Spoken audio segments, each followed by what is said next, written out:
اور وہ خزی سے ہو سکتی ہے، اس وقت بغیر ممکن نہیں۔ جب تک احساس ذلت ان کے اندر پیدا نہ ہو، اس وقت تک یہ کمزور اور غریب اور ذلیل قوموں کے حالات کہ سے ہمدردی نہیں رکھ سکتے، ان کو پتہ ہی نہیں کہ وہ لوگ ہیں کیا۔ تو رفتہ رفتہ مزاج تبدیل ہوتے ہیں، اور یہ مزاج کی تبدیلی اس صدی میں تو بڑی نمایاں دکھائی دے رہی ہے۔ 14 سے پہلے کے مزاج اور تھے، 14 کے بعد کے اور ہیں، 39 سے پہلے کے مزاج اور تھے، 44 کے بعد اور ہیں، یا 45 کے بعد، اور یہ سلسلہ جاری ہے۔ غالباً تیسری جنگ عظیم وہ ہوگی جس کے بعد اسلام کے غلبے کے لیے ان کے مزاج ہموار ہو چکے ہوں گے۔ اس لیے یہ محض سزا ہی نہیں ہوتی، ایک مقصد ہوتا ہے، اور یہ خیال کہ سب مٹ جائیں گے یہ غلط ہے۔ وہ باقی رہیں گے تو لا عوج والے رسول کی پیروی کر سکیں گے۔ اس لیے یہ ہرگز درست نہیں کہ آئندہ جنگیں ان کو مکمل طور پر ہلاک کر دیں گی۔ قرآن کریم نے ہلاکت کی بجائے تکبر ٹوٹنے کا ذکر فرمایا ہے، اور اگر وہ عجز سے اسلام میں داخل ہو جائیں تو بعید نہیں کہ اسلام میں داخل ہونے کے بعد پھر بھی معزز ہی رہیں، کیونکہ ان کے اندر جو ترقی حاصل کرنے کا مادہ ہے وہ اسلام میں بھی جوہر دکھائے گا۔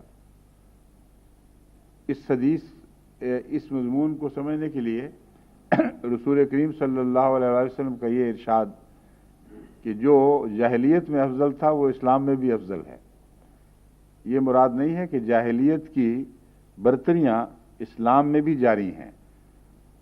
وہاں مراد خوبیوں اور صلاحیتوں کے لحاظ سے جو جاہلیت کے زمانے میں غیر معمولی خوبیاں رکھتا تھا، اسلام میں آ کر وہ خوبیاں اور بھی چمکیں گی، اور وہ ذلیل و رسوا ہو کے گرائے نہیں جائیں گے، بلکہ وہ ذلت کو قبول کر کے اسلام میں داخل ہونا ان کے مراتب کی بلندی کا موجب بنے گا، نہ کہ گرانے کا۔ حضرت عمر رضی اللہ تعالیٰ عنہ کو دیکھ لیں، کس تکبر کی حالت میں تھے، کس شان کی حالت میں گلیوں میں پھرا کرتے تھے۔ جب وہ اس خز سے گزرے ہیں جو خدا کی خاطر انہوں نے خود قبول کی ہے، تو اس نے ان کا مرتبہ بڑھا دیا بجائے کم کرنے کے، اور دائمی کر دی ان کی عزت۔ یہی حال اول صحابہ حضرت ابو بکر صدیق رضی اللہ تعالیٰ عنہ کا ہے، اور دوسرے صحابہ حضرت علی رضی اللہ تعالیٰ عنہ، حضرت عثمان اور دیگر بہت سے، جنہوں نے اسلام کی خاطر ذلت قبول کر لی، اور وہ ذلت بے مقصد نہیں تھی، ان کے مراتب کو بڑھا گئی۔ تو ایسے لوگ جو یہاں اچھے ہوں اس دنیا میں، یعنی ان میں صلاحیتیں ایسی ہوں کہ وہ چمک سکیں، اگر وہ اسلام قبول کر لیں تو ان کے درجے گریں گے نہیں، ان کے لیے خوشخبری ہے۔ ان کی وہ سعادتیں برقرار رکھی جائیں گی، مگر اچھے رنگ میں۔ یہ جو مضمون ہے، جو قومیں ہیں غریب اور تیسرے درجے کی آج کل کہلاتی ہیں، ان کے لیے اس میں افسوس کا مقام نہیں ہے۔ ان کے لیے یہ پیغام ہے کہ تم بھی وہ خوبیاں تو ضرور حاصل کرو جو ان لوگوں میں ہیں، ورنہ اسلام کے بعد یہ پھر بھی اوپر ہی رہیں گے۔ تو خدا تعالیٰ انصاف کا سلوک فرماتا ہے، جو قانون اس نے جاری فرمائے ہیں وہ ضرور اپنا عمل دکھاتے ہیں۔ تو تمہیں ایک غلبہ ہے ان پر، ایک نوعیت کی فضیلت حاصل ہے کہ دینی لحاظ سے تم ان سے بہتر ہو، لیکن جب یہ اسلام قبول کر لیں گے تو اس وقت تک تم اگر دنیاوی حالت میں ان کی خوبیوں کو اپنانا چکے ہوگے تو ان کو پھر فضیلت نصیب ہو جائے گی۔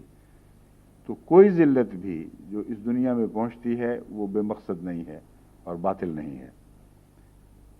دوسرا پہلو ہے قیامت کے دن عذاب کے بعد اخذیتہ کا ذکر۔ اگر ہم قیامت کے مضمون میں جائیں تو من تدخل النار فقط اخذیتہ ومال، ہاں ایک اور پہلو، ومال الظالمین من انصار۔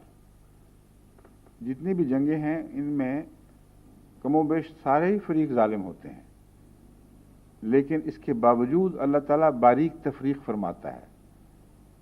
کچھ ایسے ہیں جو ان جنگوں کے اول ذمہ دار ہوتے ہیں، اور حقیقت میں ان جنگوں کا آغاز ان کے ظالمانہ سوچ کے نتیجے میں یا ظالمانہ اعمال کے نتیجے میں ہوتا ہے۔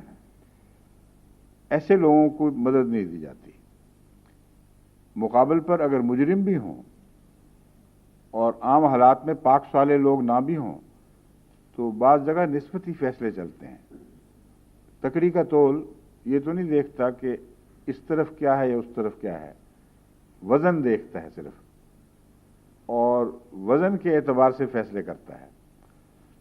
تو توازن جب پیدا ہو، آپس میں مقابلہ ہو، تو نسبتاً جو وزن رکھتا ہے وہ نیچے جھکے گا، جو نسبتاً ہلکا ہے وہ اوپر جائے گا.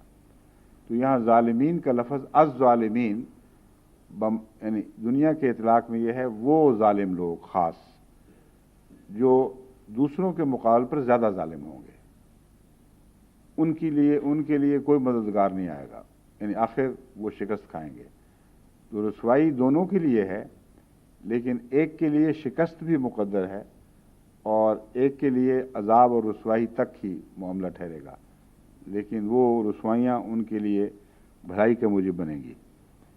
قیامت کے حساب سے یہ معنی بنے گا انک من تدخل النار فقط اخزیتہ، اے خدا جس کو تو نے آگ کے عذاب میں ڈالا ہے.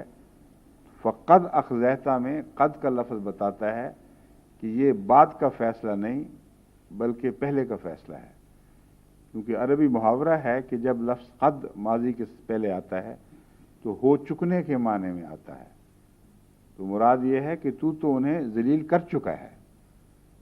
اس لیے یہ اس خیال کا میں مؤید نہیں ہوں کہ عذاب کے بعد پھر ذلت کا ذکر ہے، بلکہ عذاب کی کیفیت کا بیان ہے کہ عذاب ہے کیا. یعنی ان کو ذلیل و رسوا کرنا ہی وہ نار جہنم ہے جس میں وہ مبتلا کیے جائیں گے. بس وہ گروہ جو روحانی معنی لیتا ہے، ایک ایسے گروہ کا ذکر بھی میں نے کیا تھا، کچھ تھوڑا سا اختلاف ہے ان کے بیان میں، لیکن آگ کے عذاب کو بھی روحانی کہنے والے یقیناً پرانے علماء میں موجود تھے. اور اگر وہاں جسم نہیں ہے ہمارے تو عذاب جسمانی ہو ہی نہیں سکتا. اس لیے مجبوری ہے کہ اس عذاب کو روحانی مانا جائے، اور روحانیت کا عذاب بعض دفعہ متمثل ہوتا ہے، یعنی وہ ایسی شکل اختیار کرتا ہے جو ہمارے جسمانی تجربوں کے قریب تر ہو جاتی ہے.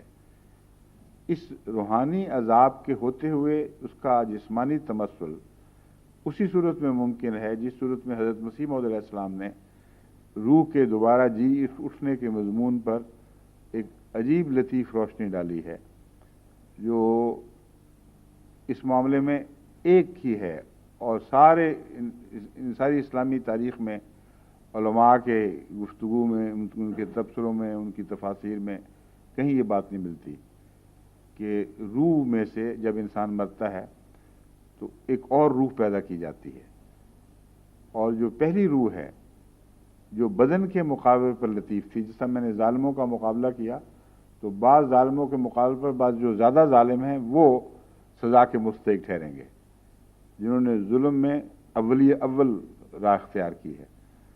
اس طرح روح کا بھی ایک نسبتی معاملہ ہے. وہ روح جو ہمارے بدن کے مقابل پر لطیف ہونے کی وجہ سے روح کہلاتی ہے، اس کے تعلق میں ہم اس کے ہر تجربے کو روحانی کہتے ہیں. یہ درست ہے کہ روحانی عذاب ہوگا، یعنی وہ روح عذاب پائے گی، مگر حضرت مسیح موعود علیہ السلام فرماتے ہیں کہ وہ روح ایک اور روح کا بدن بنائی جائے گی جو لمبے ارتقائی دور سے گزرتے ہوئے ایک نئی تخلیق میں داخل ہوگی. اور قیامت تک جو لمبا انتظار ہے وہ یہی اسی حکمت کے پیش نظر ہے کہ وہ لطیف سے لطیف تر تخلیق جو ایک روح سے پیدا ہو رہی ہے، ایک روح بن رہی ہے، وہ اپنے تمام مدارج سے مکمل طور پر گزر جائے، پھر وہ اس قابل ہوگی کہ اس کو اٹھایا جائے پھر. اور یہ روح بدن کا کام دے گی، مگر ایسا بدن نہیں جیسا ہمارا بدن ہے. وہ کچھ ایسا بدن ہے جس کے متعلق قرآن کریم فرماتا ہے کہ تم اس کو سمجھ نہیں سکتے، تم تصور بھی نہیں کر سکتے کہ ہم کس شکل میں تمہیں اٹھائیں گے. مگر نسبتی جائزے کے لحاظ سے حضرت مسیح موعود علیہ السلام کو اللہ تعالیٰ نے یہ روشنی عطا فرمائی کہ یہ روح جو ہے یہ ہوگی تو روح ہی، مگر اس کے مقابل پر بدن کی طرح ہوگی. اور ہمارے بدن کے مقابل پر جو روح ہے وہ بدنی حیثیت رکھتی نہیں ہے، اس لیے وہ بدن اور معنوں میں ہے کچھ، لیکن نسبتی لحاظ سے اس کا عذاب گویا بدنی عذاب بن جائے گا، اور جو عذاب ہے وہ متمثل ہو کر اس کے لیے ایسا ہی ہے جیسے اس بدن کو آگ معلوم ہوتی ہے، اس طرح اس کو اپنا عذاب آگ دکھائی دے گا، اور وہ روح تکلیف اٹھائے گی جو اس بدن سے پیدا ہوئی ہے۔ تو یہ مضمون ہے قد اخزیتا میں، کہ پہلے ہی اللہ تعالیٰ ذلیل کر چکا ہے، رسوا کر چکا ہے۔ مراد یہ ہے کہ اے خدا، جسے تو آگ میں ڈالے تو اس کے حق میں رسوائی کا فیصلہ کر چکا ہے، اور جسے تو رسوا کرے پھر اس سے کوئی بچ نہیں سکتا۔ اور دوسرا معنی یہ ہے کہ وہ آگ جو ہے وہ در حقیقت رسوائی اور ذلت کی آگ ہے جو بھڑکائی جائے گی اور انتہائی خوفناک عذاب کی صورت میں ان پر ظاہر ہوگی۔ وما للظالمین من انصار، اس صورت میں بھی جو ظالم ہیں ان کے لیے کوئی مددگار نہیں ہو سکتا۔ حضرت مسیح موعود علیہ الصلوۃ والسلام نے ظالمین کی گفتگو جو چھیڑی ہے وہ اس آیت کے تعلق میں بھی ہے، مگر وہ مضمون سے ذرا ایک طرف لے جائے گی۔ وہ ہے ظالم، الظالم سے مراد وہ ظالم ہیں جو بدیوں میں ظالم ہیں، اور الف لام یہاں تخصیص کا فائدہ دے کر اس گروہ کو الگ کر رہا ہے۔ کچھ ظالمین ایسے ہیں جو نیکیوں میں ظلم کرنے والے ہیں، یعنی اپنی جان پر ظلم کرنے والے ہیں۔ وَحَمَلَهَا الْإِنسَانُ إِنَّهُ كَانَ ظَلُومًا جَهُولًا، وہ مثال حضرت مسیح علیہ السلام دیتے ہیں، اور اسی طرح مختصد والی آیات کی مثال کا حوالہ دے کر فرماتے ہیں کہ بعض دفعہ ایک ہی لفظ متضاد چیزوں پر اطلاق پاتا ہے، اور دونوں میں وہ اس کا معنی درجہ کمال کو پہنچ جاتا ہے۔ تو ظالم وہ جو بدیوں میں بھی حد سے زیادہ اپنے خلاف، اپنے مقصد کے خلاف کام کرنے والا ہو، اور ظلم کرنے والا ہو دوسروں پر، لیکن دراصل اپنی جان پہ ظلم کر رہا ہو، ایک یہ ظالم ہے۔ ایک یہ ہے کہ جو اپنی جان پر خود ایسا ظلم کرتا ہے کہ جس کے نتیجے میں اللہ تعالیٰ اس پر رحم فرماتا ہے، اور اس کا ہر ظلم رحمت پر منتج ہوتا ہے، اور وہ الظالمین نیک لوگ ہیں، اور ان کو ان کی نیکی کے کمال کے طور پر ظالم کہا گیا ہے۔ بس وہ لوگ جو خود آگ میں اپنے آپ کو جھونکتے ہیں بڑے ظالم ہیں، یعنی گویا کہ خودکشی کر لیتے ہیں، مگر خدا کی خاطر یہ ظلم کرنے والے ہیں، اس لیے اللہ اس کا بد نتیجہ ظاہر نہیں ہونے دیتا، اور اس آگ کو بھی ٹھنڈا فرما دیتا ہے، اور اس کی دائمی جزا ان کو عطا کرتا ہے۔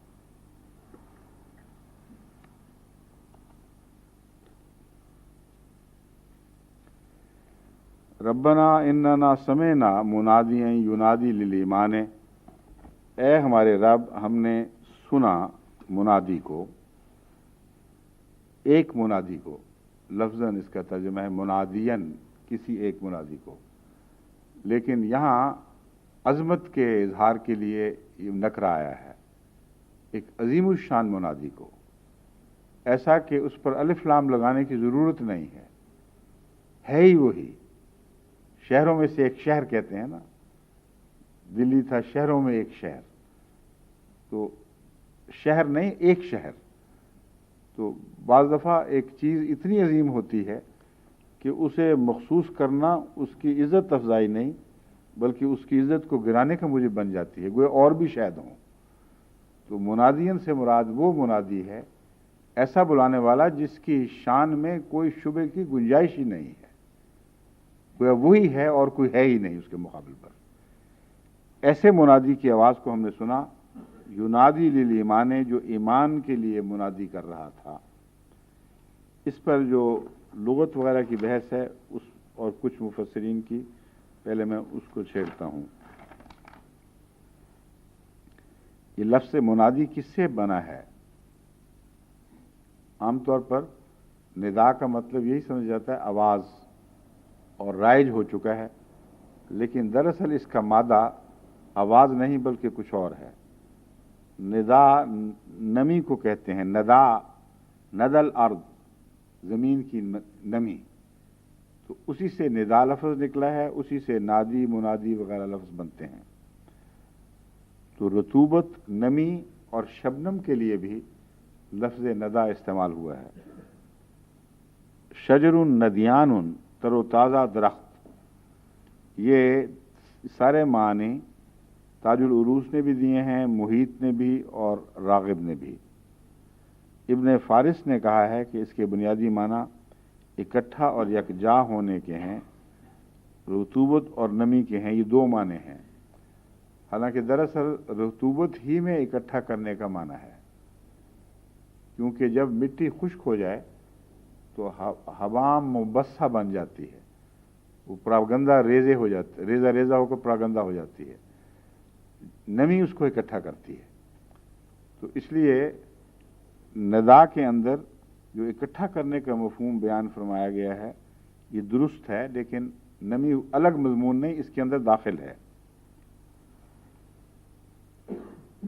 اس مضمون کو بھی ابن فارس کے حوالے سے تاج اور محیط اور راغب نے بیان کیا ہے۔ آواز دینے کے مفہوم سے اس کے معنی ایک مجلس میں اکٹھے ہو کر باتیں کرنے کے ہو گئے، ناداہو منادات، اس میں ندوہ بھی ہے نا ایک مجلس، اور الندوہ اس جماعت کو کہتے ہیں جو ایک مجلس میں اکٹھی ہو۔ دار الندوہ ہندوستان میں بھی ہے، رسول اللہ علیہ وسلم کے زمانے میں ایک دار الندوہ عربوں کا بھی تھا، ان کا قریش مکہ کا۔ تو یہ جو دار الندوہ کا مضمون ہے وہاں دراصل اکٹھے ہونے کے معنی ہیں۔ اور اللہ تعالیٰ قرآن کریم میں فرماتا ہے ندوہ دو قسم کا ہے، ایک وہ جو شرارت اور فساد کے لیے، وہ کون سی آیت ہے؟ دوسرا ندوہ ہے نیکی کے لیے۔ تو یہاں منادی یونادی کی بحث میں یہ گفتگو اب اٹھے گی کہ کس قسم کی ندا مراد ہے اور کیوں۔ ندوہ کہتے ہیں اکٹھے ہونے کو، لیکن اگر اکٹھے ہو کر اختلاف کی باتیں ہوں اور فساد پھیلایا جائے تو اس ندوہ کا نام دراصل اس نام کی ذلت ہے، ورنہ یہ ندوہ ہونا چاہیے اکٹھا کرنے اور نیکی کے کاموں کے لیے، جو حقیقت میں انسان کو انسان سے ملاتا ہے۔